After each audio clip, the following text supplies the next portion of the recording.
Hello and welcome to Dateline New Haven. I'm your host, Paul Bass, inviting you to look behind the headlines on the stories that make our community tick. Well, elections make our community tick. We're 16 months away from the next election for Congress, for 2-year terms in Congress to represent New Haven. And we have a gentleman in the studio today who has an announcement to make. His name is Damjan Denoble. He's a 40-year-old labor and civil rights attorney, and he wants to tell us something else he's going to be about. Hello, Damjan. Thanks for coming in. Thanks, Paul. I appreciate it. You made it all the way downstairs from your office? I did. Did you hit traffic or no? I did. I stopped by Java Cafe. There's a traffic jam there. So thank you for having me on. This is my second time on. I'm super excited, and just in general, it's my second time on ever on the radio. That's the benefit of being your next door neighbor. So thank you. I am announcing, and I'll tell you why it's a ridiculous announcement in a second. But I am announcing that I am running for your congressional representative in the 3rd Congressional District of Connecticut as a Democrat, which means that really I'm announcing that I am running in a primary against our current congressional representative, Rosa DeLauro. So Rosa DeLauro has been our congressperson for 19 2-year terms. Yeah. And they said she is seeking a 20-year term. She's a high-ranking member of Congress, ranking member of the House Appropriations Committee, and you were going to take her on a Democratic primary. You're going to have to petition your way on, correct? Yeah, there's 2 ways to get on the primary here. In a convention to get delegate votes. That's right. What about the delegate voting? You what, 20% to get on a primary vote? 15%. There's about 500 delegates in our district, so 15% is roughly 75 delegates. It's not our primary way to get on. You're familiar. We've talked about this. Your listeners might not know that there has never been a successful effort to get on the ballot against a congressional incumbent in Connecticut. Right, 2 people tried. Her first year was 1990. Mike Lawler, who's state rep, who later became an aide to the governor, he tried, but he didn't make it to a primary. Mm-hmm. And Brian Anderson, I think it was 2017 or something. He tried 2018.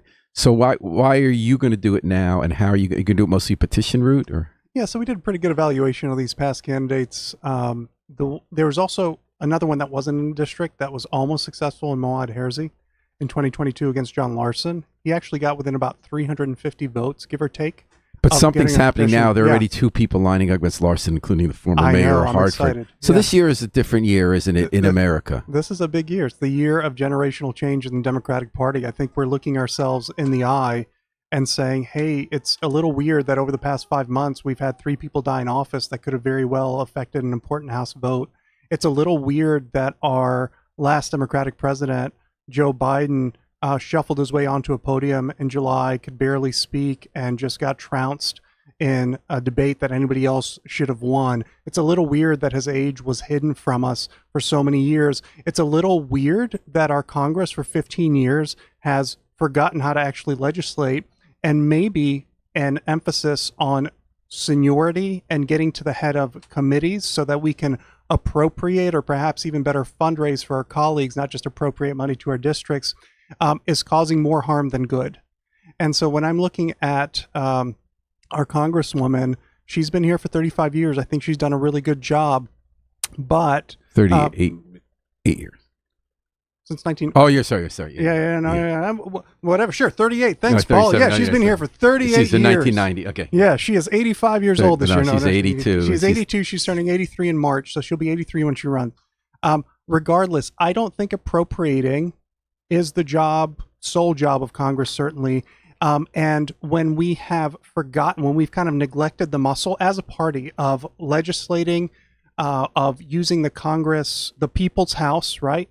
To do what it's designed to do under the first article of the Constitution, and we move to appropriating, well, then it turns out it's a pretty weak strategy, because what happened this year? We have this Mr. Watt, who's head of the OMB board. We have a president, both who are intent on taking the appropriations power away, the last power the Congress has, away from the House. And because we don't have legislative muscle, because we don't have advocacy muscle, it seems like we're in a crisis moment. And I think that it's going to take 15 years, 20 years, 30 years to reset where we are as a country, to reset our leadership pattern. And to do that, you need a new generation of leaders. We can't wait. We need to do it now. We're talking to Damjan Denoble, who wants to be one of the new generation candidates taking on Democrats this year. As we said, this is a year when Democrats, whether it's in this year's elections or starting very early for 2026 elections, that a number of Democrats of your generation in their 30s and 40s, even their 20s, are taking on incumbents. John Larson, there are two people lining up there. This week, another 40-year-old, same age as you, announced he's going to take on a very popular governor, Ned Lamont, from the left in a primary as a Democrat. So again, these Democrats who have been popular in office are now facing challenges from a new generation. Why do you want that job, Danny? Yeah, so I want that job because when I'm looking at the problems that we have, they aren't problems that can be solved in one election. They're problems that are going to take actually a shift in mentality about how the millennial generation, the Gen Z generation, and the Gen Alpha generation think about their place in this society. I think we've been criticized for a lot, even though our generation fought in one of the longest wars in American history, even though our generation has gone through the Great Recession, even though our generation went through COVID, even though we've had children during a very tumultuous time and are doing our best to raise them.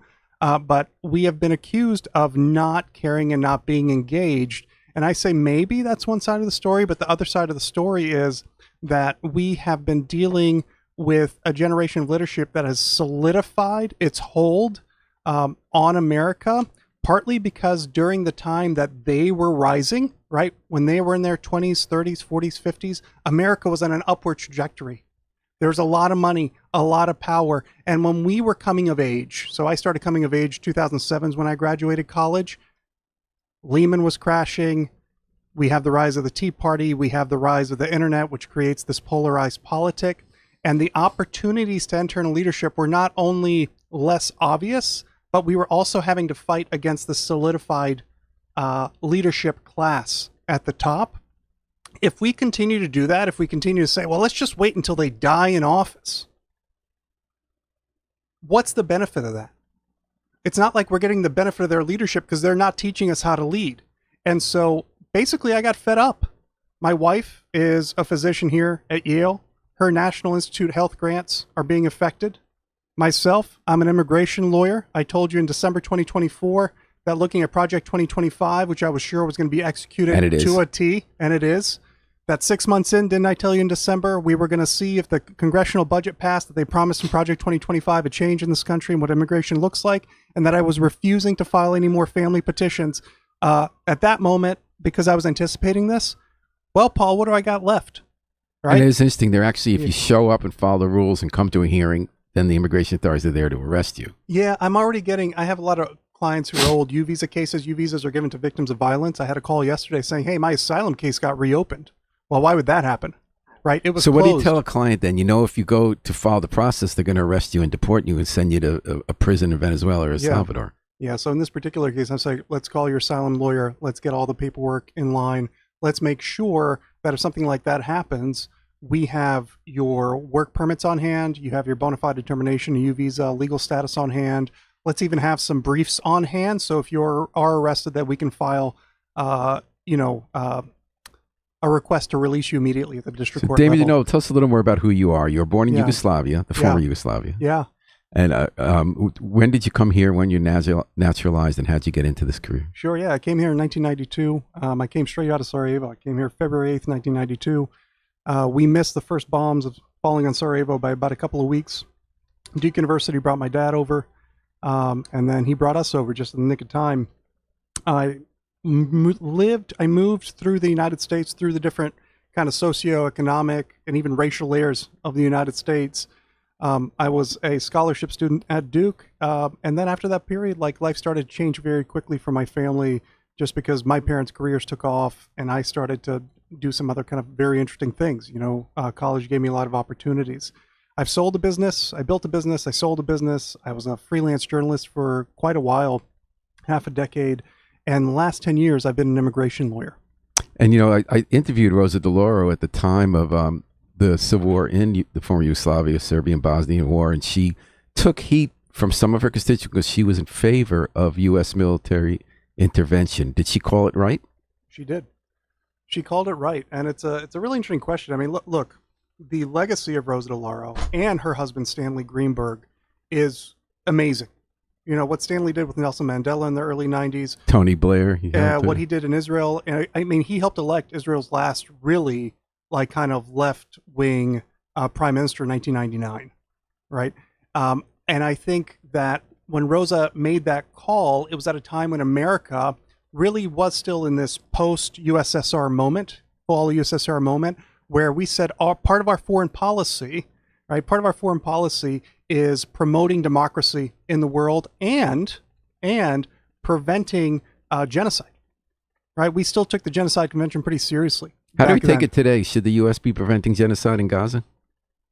Yeah, so, let's get right into it. I had brought this bag, I had brought this bag. People can't see it. I brought this bag. And what this bag has in it, Paul, is dice, okay? And basically, it's just to illustrate that whenever you ask this question, the first side that comes out of your mouth, I think, is taken as a sign of how you believe. So let's pretend I rolled the dice, and let's pretend you called a random number, okay? And let's pretend that I am not picking any side immediately on this question, okay? So we're just going to roll the dice, okay? Let's pretend it's an even number. Okay, so let's talk about this. I think that if you look at the language of the Genocide Convention, which we fought for, which was passed in 1948, there is a very specific article that I think is not talked about enough that illustrates the fight that we're seeing and why it's so important. Basically, there's an article there that says if you sign on to this convention as a country, if you declare officially that there's a genocide in a country, you have to act. Okay? There is no way that the Trump administration is ever officially going to say that there's a genocide in Gaza. But there's a genocide in Gaza. And it's completely rational for all people who want Palestine to see an end to bombing, see an end to the deaths of tens of thousands of people, to say that there's a genocide here.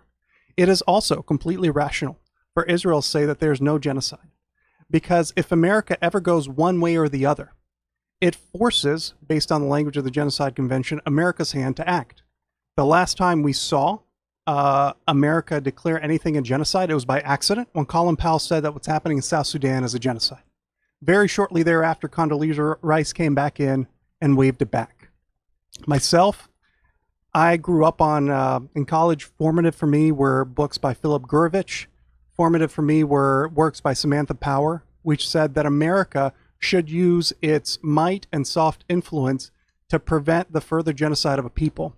And as somebody whose family was stuck in Sarajevo for 4 years, whose grandmother, who had survived once a concentration camp in World War II, had to go to a refugee center for a year in Belgrade, and whose grandfather was stuck in Sarajevo, I got to tell you, what's happening in Gaza has to stop. Unfortunately, we've made decisions as a country over a long period of time where our foreign policy is no longer able, because it is no longer coherent, to create a solution that I think is going to lead to that. We used to talk about a two-country solution. We used to talk about diplomacy. We used to have shows on TV and Nickelodeon where you would have Palestinian children, Israeli children coming together. All of that is outside of the Overton window right now. So what would you do now? What would you support? Would you support further military aid? Would you put pressure as a government to not carve out this small area of Gaza where you're going to put all 2 million people in? What would you do as a congressperson? What would it be different from Rosa DeLauro? Yeah, so if you're a congressperson in the lower house, right, you first have to look at what are my actual tools? What are my actual tools? And if I can tell you that I think there's a bigger question, it's a bigger question, not in the sense that it's morally bigger, but there's actually a problem that you have to solve before you can do anything. What's that? Congress has to get the power to legislate back. Mm. If a Congress that doesn't legislate is powerless to do anything for the problems that you're talking about. I remember this one clip of Barack Obama getting jeered at a rally, and I forget if the rally, where it was. And he turns around to the audience and he says, hey, it's okay. Don't remove these young people. I'm glad they are using their voice. This is important, right? And it is. It's important. But just realize I'm the president. I can't do anything unless Congress legislates. I can't break the law. Times Okay. have changed. How quaint. How quaint. So no, you talked about structural changes. Damjan Denoble, he's taking... One thing, sorry, Paul, just to finish it because it's such a big thing. So, he was right. It is up to Congress, but notice that Congress doesn't even legislate anymore. So that is part of the morass. We can't solve these mounting problems if we don't bring in a new generation of leaders that actually use that House for legislation. Talking to Damjan Denoble, he's today announced on this program, Dateline New Haven, that he's going to run for the Democratic nomination for Congress from New Haven. Why so early? Why are you starting 16 months early? Yeah, so this is where it becomes ridiculous, right? So I could announce tomorrow, I could do the same thing tomorrow in a different field. I could announce tomorrow, I am declaring for the NBA draft in 2026. I'm 40. I haven't been on a basketball court in 5 years. I've got terrible knees, but I am announcing not only that, I think I'm going to go number one. You know, it's the same thing because when you announce for a primary in Connecticut and you're not an incumbent, you have to petition. And because you have to petition, you have to think about the candidacy very differently. Number one, I have to tell you what I'm about. I have to get my name out there. I have to put together a team that's eventually possibly going to be in the primary, but I also have to put together this other team in parallel, which is a tactical operation, not a strategic one, to be able to, using 2024 numbers, on April 26th, which was then the 105th day out from the August 9th primary, get out and collect petition signatures from registered Democrats in Connecticut. That sounds easy, How right? many? That sounds easy. You're like 4,300. That's not bad. Okay, number one, you got 42 days to do it. Number two, on each petition page, you can only have the names of registered Democrats in a single town of our 24 towns. Number two, each page has to be certified twice. Once by the town registrar or the person circulating the petition, and once by the town They could jam registrar you up easy. on petition. Yeah. So only one person got close. It was Mawad Hersey. He got within 350. He started with 25 petition circulators, which is not nearly enough. So my goal, 10 months out, is to be able to put together a full professional operation that's going to get this job done in 14 days. Again, I'm declaring for the NBA draft. I'm going to be the number one pick, right? That's the sentiment. But I think we can do it if we get 100 to 200 petition circulators on day one, which is April 26th. If we can finish it by, I don't know, May 9th, which is the 2024 Congressional Delegate Day, I would love to walk in that congressional delegation as the representative of the petition signers of the 3rd District and say, So you can do both. You're also going to go for the 15%. and say, delegates, hey, listen, we put these laws in place that you're making us, do to get on the ballot because the party said they wanted to see that there was a serious candidate. Well, we've seriously organized. We've gotten all the petitions. Can we have your vote now? Because I would love to have an extra month to campaign. So talking about campaigning now, are you going to be doing a lot of in-person, going places every day? I know you're going to go heavy on media, social media. We just saw the primaries of Ron Mamdani in New York City, how he really exploded with a combination of brilliant, fun, substantive social media videos and being everywhere all the time with a very positive connection to people. What playbook is that? Your playbook? What's your playbook here? Yeah. So listen, this is a young person's playbook. It's really more than that. It's just the way that our generation has learned how to communicate. Our generation, the generation before. I mean, I'm on video calls all the time. We're sending memes all the time. We've got group chats all the time. So it's not so much a playbook as just a way of life. And I think he's one of the first. He wasn't the first, but he's one of the first to do it to challenge an incumbent. And so one thing that you know about me is that we had a pretty successful YouTube channel before I decided to kind of jettison all that and jump in. And the lessons of the channel are that experimenting is good. So we launched today with a 9.5-minute video, which you properly said. It was exactly, you said, that is too long, and in our description of the video, my first thing was 2 red alert signs that this is a 9.5-minute video. It's too long. It's boring, but you got to watch it. And part of the reason is that we are going to follow that up with not just chopped up versions of that video, which we will, but also a very much an dynamic, active in the congressional district media way of life, I guess. And how about in person? How much in person are you going to be? As much as people want. As much as people want. So I think it's important to go across the whole district. People love it. There was a Green Party candidate way back then. He was the Charlie Pillsbury. Charlie Pillsbury. Remember, he did that was a great campaign. He actually changed Rosa Dolores' position on the war by running. Yeah, and he got like 15% of the vote Yeah. doing that. That's right. That was a big deal. So I talked to Ken Kensey, who I think was another Green Party candidate that ran against Ken her. Koreski. Ken Koreski, He ran for Attorney General in the Green Party last year. Yeah. So I talked to Ken. We were talking about that campaign, and what he loved about it, and what I think touched people, is that he went to every single town.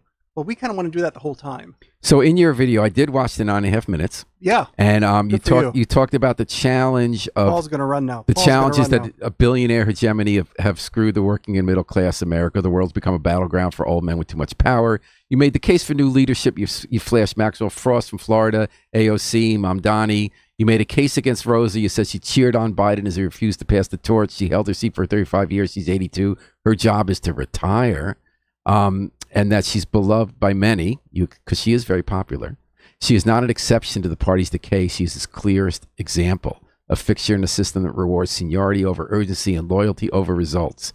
Indispensable leadership, it's time to elect new leaders. Is that the summary of the 9.5 minutes? I think that's the summary of the first four. Right? Okay. It's the first four. So then you give a vision. You want to peg the minimum wage to inflation. You want to create an AI dividend. You want to reform Social Security to have universal basic income type. You want free tuition to college. You want to break up monopolies. You want to end corporate surveillance. You want to replace addictive screens with hands-on learning for kids to get their childhood back. Strengthen infrastructure and have immigration mean opportunity, not exile to be tortured. Yeah. So let me sum up the video for you in one word. Now. Mm-hmm. The summary is now. We can't wait. It doesn't. What we've had doesn't work anymore. Trump destroyed the Republican Party. Then in 2016 he destroyed the Democratic Party in 2024. All the old rules, protecting abortion rights, getting health care coverage, protecting our federal institutions. Guess what? We've lost those battles. We need to redraw a new strategy because we're going to need to rebuild our centers of health. We're going to need to rebuild our centers of education. We're going to have to build a whole new battle system for getting women their rights back. So when you're running, you're going to see people who lead those efforts stand up about how much Rosa DeLauro supported them, how much she fought for abortion rights, how much money she got for community health centers, how much money she got for continuing education, community colleges. What's going to be your response? Is money enough? Is money enough? I don't think appropriating is enough. We've seen where that's gotten us. When we focused on just the money, okay, we lost sight of the fact that there was a whole set of powers. So you have mentioned the separation of powers. Are you talking about re-examining executive versus congressional, or how the Supreme Court is made up, or the Electoral College? You can keep it real simple. Congress needs to legislate again. So what would be some form of legislating they're not doing if the Democrats get the majority back? All we're doing right now is pushing things through on a 51-50 vote through these committee maneuvers, right, that we just saw with the big, beautiful bill, that we saw with our big Green New Deal. The problem with those, Paul, is that they don't have buy-in from the country. And when they don't have buy-in, we just seesaw back and forth. That's not legislation. That's just wish list writing. When we have buy-in, we get permanent changes, like when we had our civil rights revolution, when we destroyed the Civil South, and when we destroyed the Solid South, and civil rights destroyed the conservative, racist white base of the Democrats in the South, gave us Richard Nixon, but also gave us the war on poverty and civil rights law. That's right, but that brought in everybody, right? Those things were voted on, they were legislated, they became a permanent change in the country. When we don't do that, even when we create a wish list like the Green New Deal, it can just get slashed. And by the way, when we just create wish lists, we also don't think about how we're actually going to implement whatever it is we wish for. So you say need a grassroots-supported party that has what Obama said he was going to do, but didn't when he tried to make his campaign organization a year-long organizing. We need to activate about 3 generations of Americans who haven't been active in politics and who are now adults. Let's do a lightning round. Deficits, the $3.3 trillion projected addition to our deficits from the big, beautiful bill. Yeah. If you get elected and if the Democrats get the majority, what would you do about that? Fix it. How? Yeah, good question. Probably by trying to legislate away the more ridiculous parts of the big, beautiful bill, including this $170 billion budget for a domestic police force. Okay, how about? Oh, so you would make the cuts in the ICE? They have the same weakness that we have on the Green New Deal. Their weakness is they did this along a 51-50 vote. Yeah, people don't support what people don't support it. It's got a 30% approval rating. How about what are we going to do about Medicaid cuts that are looming from this bill? What could you do as a congressperson? Yeah, so assuming that over the next 3 years, we don't see the complete collapse of Medicaid across multiple states, you're going to have the same thing the Democrats have had to do administratively, which is rebuild those systems.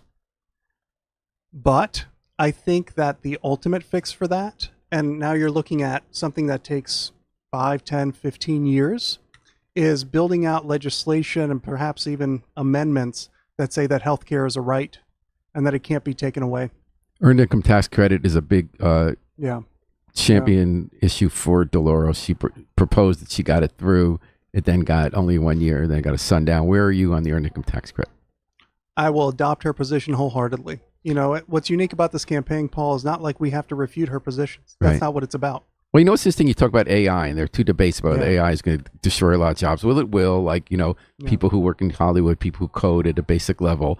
There's an argument it's going to create maybe more jobs in terms of people being able to use the advances of coding to create new kinds of work. You talk a lot about what's going to happen with jobs with AI, and you talk about global trade, which might be related. How do you put those two issues together, and what would you would you try to legislate? Great. The best example we have of this sort of dynamic interplay between these two things is NAFTA. Okay, so we say NAFTA is going to be amazing. China entering WTO, that's really good for the world. Once we anticipate some really big changes from these free trade agreements, don't worry, we're going to train up the workforce. And then we never do. And so what I'm saying is, why don't we take the separate approach? We see things coming. Why don't we protect the workforce first? And then, as those changes come in, make sure that we're adapting on time to them. All right. Thanks for joining us today, Damjan Denoble. He has announced here on this show, Dateline New Haven, that he is seeking the Democratic nomination for the 3rd Congressional District seat, which includes New Haven, is based in New Haven. Any parting shot? You want to give us the elevator speech for why people should support you? We need generational change now. My name is Damjan. The J is silent, but the message is strong.